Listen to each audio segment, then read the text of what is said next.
ನಮಸ್ಕಾರ. ಬನ್ನಿ, ಇವತ್ ನಾವು ಕರ್ನಾಟಕದ ಶಹಾಪುರ ಕ್ಷೇತ್ರದ ರಾಜಕೀಯ ಆರ್ಥಿಕತೆಯ ಬಗ್ಗೆ ಒಂದು ಆಳವಾದ ವಿಶ್ಲೇಷಣೆ ಮಾಡೋಣ. ಇದು ಕೇವಲ ಎಲೆಕ್ಷನ್ ನಂಬರ್ಗಳ ಚರ್ಚೆಯಲ್ಲ.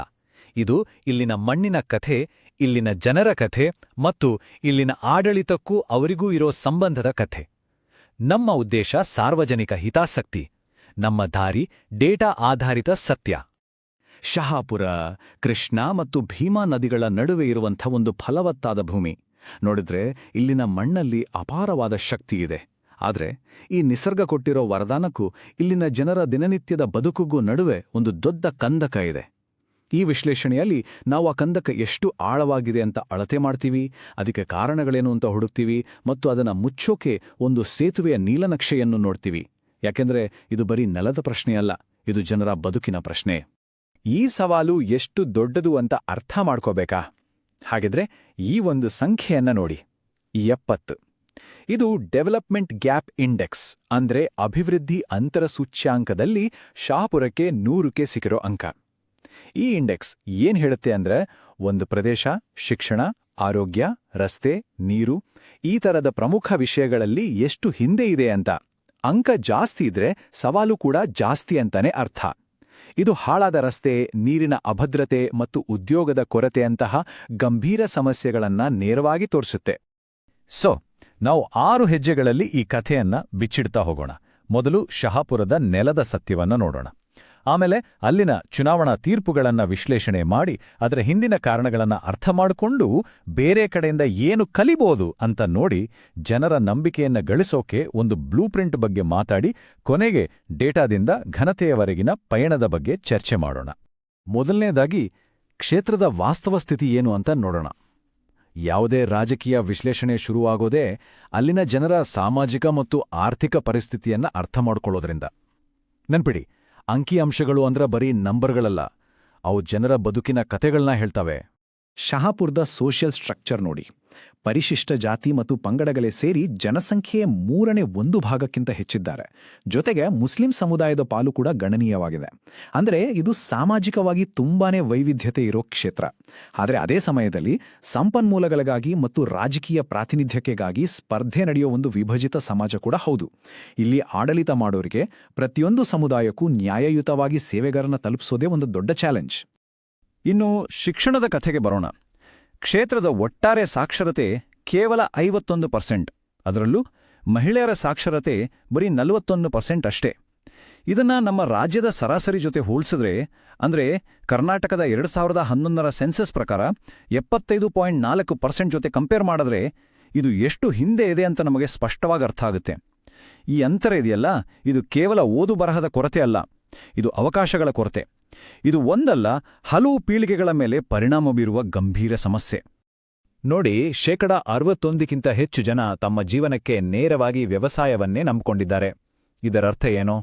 ಮಳೆ ಕೈಕೊಟ್ರೆ, ಅಂತರ್ಜಲ ಬತ್ತಿ ಹೋದ್ರೆ ಅಥವಾ ಮಾರುಕಟ್ಟೆ ಬಿದ್ದೋದ್ರೆ ಬಹುತೇಕ ಕುಟುಂಬಗಳ ಬದುಕು ಅಲ್ಲೋಲ ಕಲ್ಲೋಲ ಆಗುತ್ತೆ. ಈ ಆರ್ಥಿಕ ದುರ್ಬಲತೆ ಇದೆಯಲ್ಲ, ಇದು ಅವರನ್ನ ಯಾವಾಗ್ಲೂ ಸಿಸ್ಟಮ್ ಮುಂದೆ ಕೈಚಾಚೋ ಸ್ಥಿತಿಯಲ್ಲಿಡುತ್ತೆ. ನಮ್ಮ ಸಂವಿಧಾನ ಪ್ರತಿಯೊಬ್ಬ ನಾಗರಿಕನಿಗೂ ಘನತೆಯಿಂದ ಬದುಕುವ ಹಕ್ಕನ್ನ ಕೊಟ್ಟಿದೆ. ಆ ಘನತೆಯ ಅಡಿಪಾಯವೇ ಆರ್ಥಿಕ ಸ್ವಾತಂತ್ರ್ಯ ಮತ್ತು ಸಾಮಾಜಿಕ ನ್ಯಾಯ. ಸರಿ, ಈಗ ಈ ಸಾಮಾಜಿಕ ಆರ್ಥಿಕ ಸತ್ಯಗಳು ವೋಟಿಂಗ್ ಮಷೀನ್ನಲ್ಲಿ ಹೇಗೆ ಕಾಣಿಸ್ಕೊಳ್ಳುತ್ತೆ ಅಂತ ನೋಡೋಣ. ಇಷ್ಟೆಲ್ಲ ಅಭಿವೃದ್ಧಿಯ ಕೊರತೆ ಇದ್ರೂ ಶಹಾಪುರದ ಜನಾದೇಶ ಯಾಕೆ ಅಷ್ಟೊಂದು ಸ್ಥಿರವಾಗಿ ಕನ್ಸಿಸ್ಟೆಂಟ್ ಆಗಿ ಉಳಿದಿದೆ? ಇದು ಪೊಲಿಟಿಕಲ್ ಎಕಾನಮಿಯ ಒಂದು ಬಹಳ ಮುಖ್ಯವಾದ ಪ್ರಶ್ನೆ.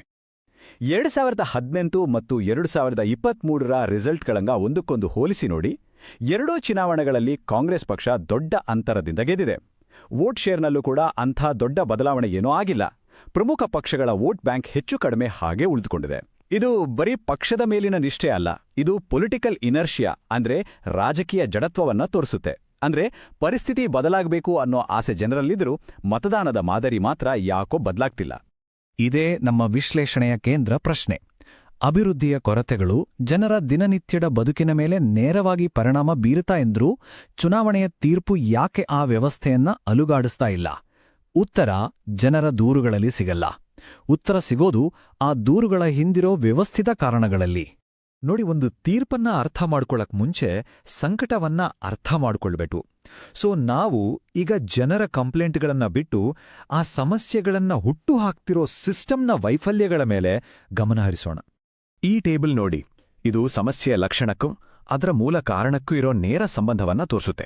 ರಸ್ತೆಗಳು ಹಾಳಾಗಿವೆ ಅನ್ನೋದು ಒಂದು ಲಕ್ಷಣ. ಅದಕ್ಕೆ ಮೂಲ ಕಾರಣ ಪ್ರಧಾನಮಂತ್ರಿ ಗ್ರಾಮ ಸಡಕ್ ಯೋಜನೆ ಸರಿಯಾಗಿ ತಲುಪದಿರೋದು ಮತ್ತು ನಿರ್ವಹಣೆಗೆ ದುಡ್ಡಿಲ್ದಿರೋದು.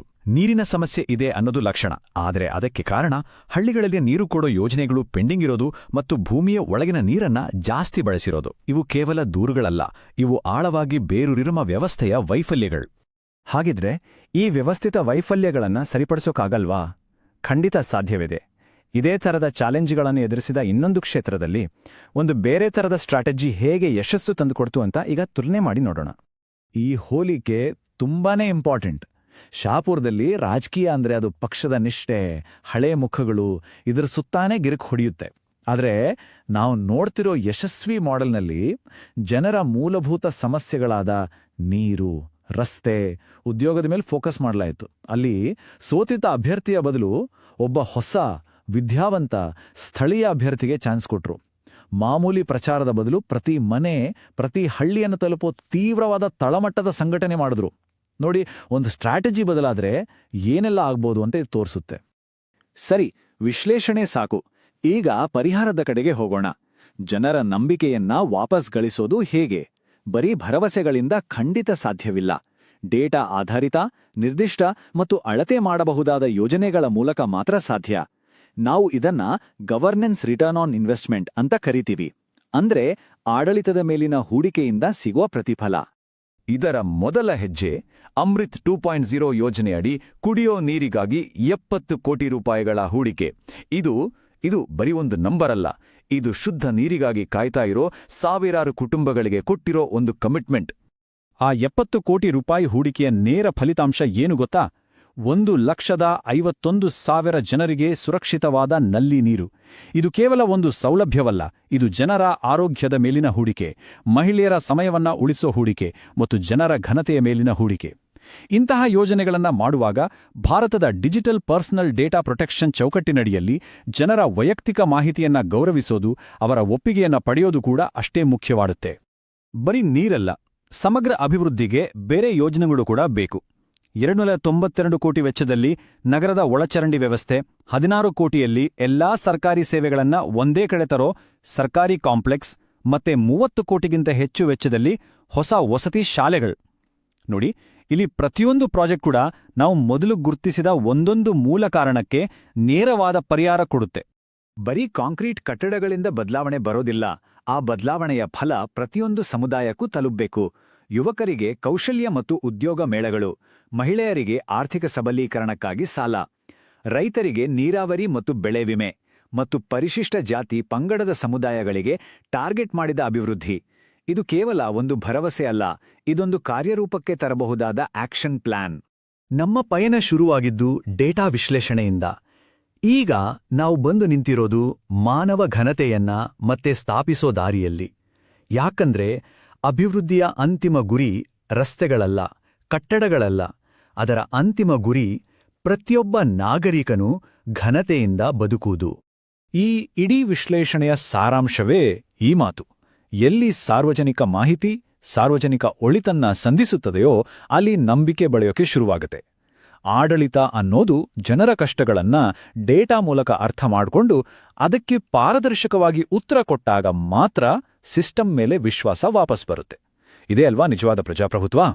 ನೀವು ಜನರ ಕೇಂದ್ರಿತ ನಾಯಕರಾಗಲು ಮತ್ತು ನಿಮ್ಮ ಕ್ಷೇತ್ರವನ್ನು ಉನ್ನತೀಕರಿಸಲು ಬಯಸಿದ್ರೆ blueprintstrategies.ai ಅನ್ನೋ mgr@blueprintstrategies.ai ನಲ್ಲಿ ಸಂಪರ್ಕಿಸಿ ಅಥವಾ 08042041602ಗೆ ಕರೆ ಮಾಡಿ. ರಾಜಕೀಯವನ್ನು ಮೀರಿದ ಉದ್ದೇಶ.